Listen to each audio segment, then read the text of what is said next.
अब कई साल से गोदी मीडिया विपक्ष को रोकने में लगा ही हुआ है, तब फिर यूपी प्रशासन क्यों विपक्ष को रोकने के लिए इतनी मेहनत करता रहा?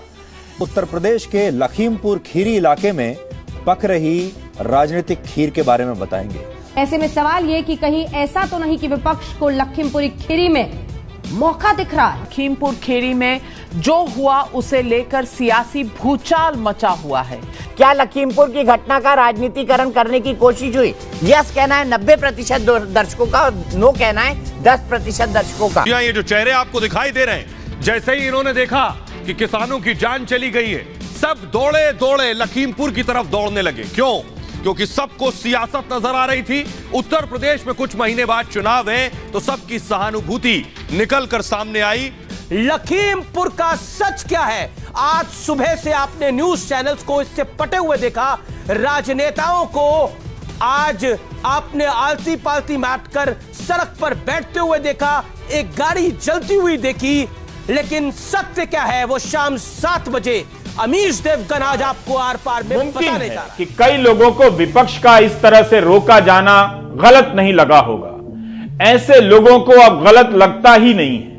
आज गांधी होते और चंपारण जा रहे होते तो गोदी मीडिया के एंकर गांधी को भी आतंकवादी बता रहे होते और कह रहे होते कि गांधी जी दक्षिण अफ्रीका से आकर चंपारण राजनीतिक पर्यटन करने जा रहे हैं। किसानों के पास गांधी चलकर नहीं गए होते तो आजादी की लड़ाई में महत्वपूर्ण मोड़ आता ही नहीं। अगर वल्लभ भाई पटेल बारदोली सत्याग्रह में किसानों के बीच नहीं गए होते तो वहां की महिला किसानों ने उन्हें सरदार नहीं कहा होता।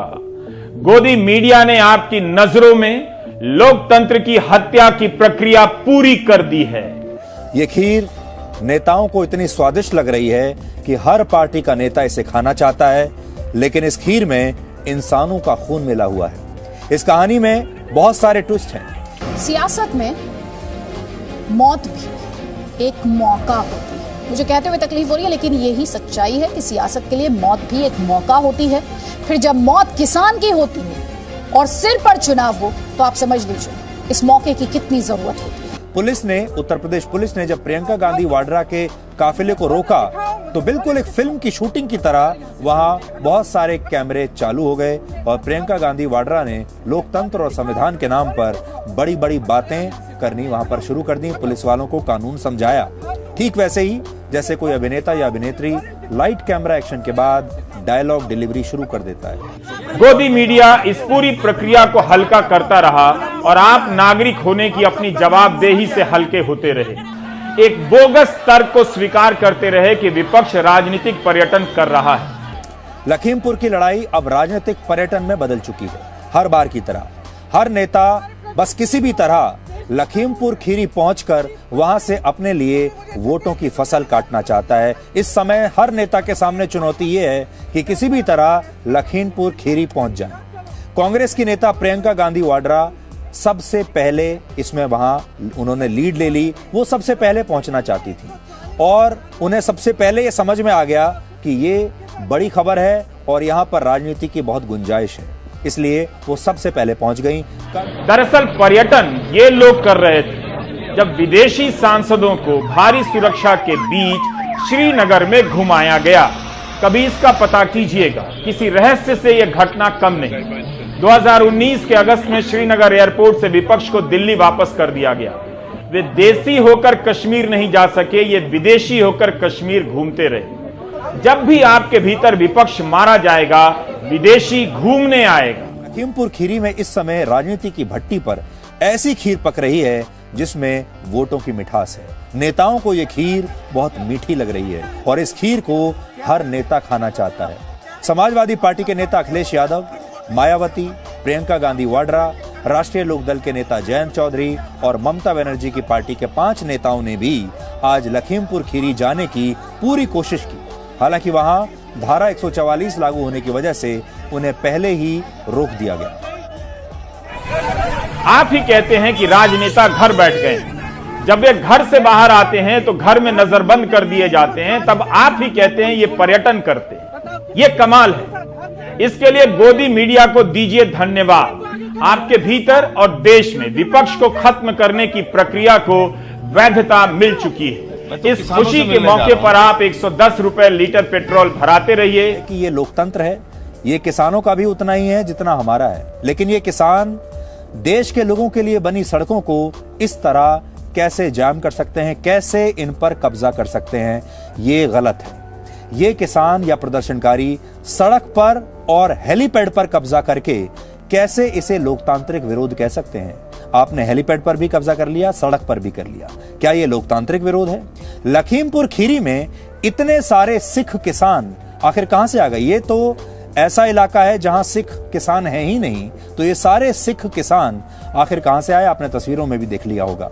और ये किसान है ही नहीं तो इन्हें समर्थन देने के लिए प्रियंका गांधी वाड्रा और अखिलेश यादव जैसे नेता वहां पर क्यों पहुंच रहे हैं? क्योंकि अब तक आपको ये समझ में आ गया होगा कि असल में ये लोग किसान हैं ही नहीं। लेकिन अगर ये किसान है ही नहीं, अगर ये कार्यकर्ता हैं और अगर ये राजनीति करने के लिए आए हैं, तो फिर हमारे देश के विपक्षी दलों के नेता वहां पर इनका समर्थन करने के लिए क्यों पहुंच रहे हैं? उनकी मंशा क्या है? पहरा विपक्ष पर ही नहीं, सूचनाओं पर भी लगा है। गोदी मीडिया इस पूरी घटना को किसान बनाम बीजेपी के रूप में खड़ा करने में लगा है। वो कर देगा।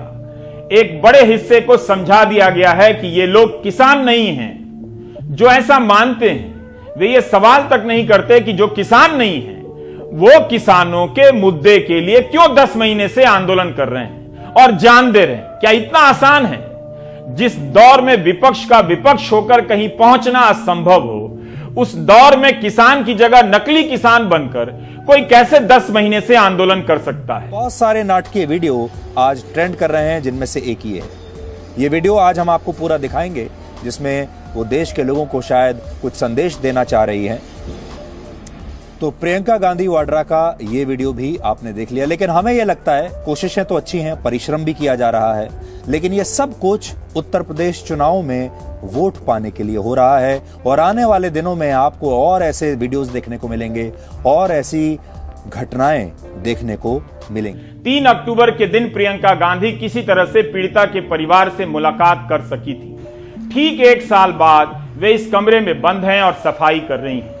उनके सहयोगी ने ही यह वीडियो बनाया होगा। विपक्ष की राजनीति पर्यटन कही जाएगी, लेकिन राजनीति की यही प्रक्रिया है जब नेता विपक्ष का महत्व समझते हैं और सत्ता की तासीर और उसकी सीमा भी। विपक्ष ही झुकने की विनम्रता देता है और झाड़ू उठाने का साहस। अगर विपक्ष की यह प्रक्रिया खत्म हो जाएगी तो सत्ता में बैठे लोग निरंकुश हो जाएंगे। प्रियंका गांधी भले ही किसानों तक नहीं पहुंच पाई, विपक्ष के नेताओं को इस बार भी रोका गया। सब पूछते रहे कि रोकने का कारण बताइए, गिरफ्तार कर लीजिए, लेकिन जवाब नहीं मिला। आप कहते हैं यह आंदोलन शांतिपूर्ण था। किस जगह से आपको यह आंदोलन शांतिपूर्ण लगा?